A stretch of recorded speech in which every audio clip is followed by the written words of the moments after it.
اگر ہمارے اچھے دن آتے ہیں تو ہم کیا کرتے ہیں کہ بھائی میں تو انتظار میں تھا، تھوڑے پیسے آئیں تو فلاں عیاشی کروں، فلاں کام کروں، تھوڑے پیسوں سے تو یہ کام ہی نہیں کر پا رہا تھا، اب تو موقع لگا ہے، اب تو دن آئے ہیں۔ نعوذ باللہ۔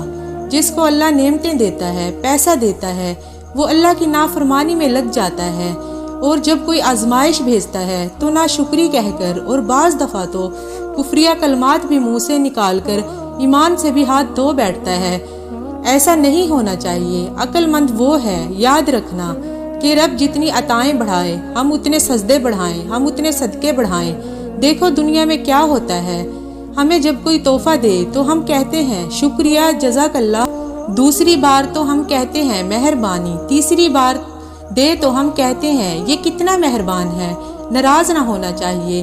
جو تمہیں دنیا میں 2-4 تحفے دے دے تم اسے ناراض نہیں کرنا چاہتے، اور جب سے ہم پیدا ہوئے جب سے وہ نواز رہا ہے وہ ناراض نہ ہو جائے، اس کا کوئی خیال ہی نہیں، وہ دیے جا رہا ہے۔ بندہ غریب ہوتا ہے، تھوڑے گناہ کرتا ہے، بندہ جیسے جیسے امیر ہوتا گیا اس کے پر پرزے نکلنا شروع ہو جاتے ہیں، مسجد سے دور، نمازوں سے دور، حرام کاموں میں پڑ جاتا ہے۔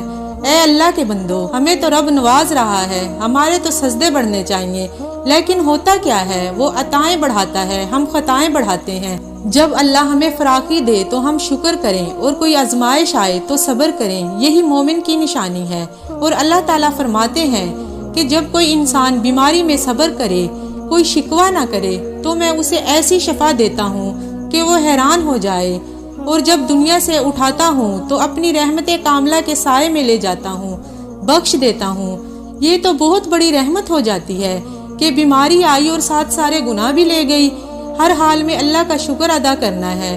یا اللہ تو نے ہاتھ میں درد کیا، باقی جسم تو سلامت ہے، تو نے آنکھ میں درد کیا ہے، گردے میں درد کیا ہے، یا اللہ تیرا شکر ہے، باقی جسم تو سلامت ہے۔ ہر حال میں صبر اور شکر کرنا ہے، جو اللہ تعالیٰ کو پسند ہے۔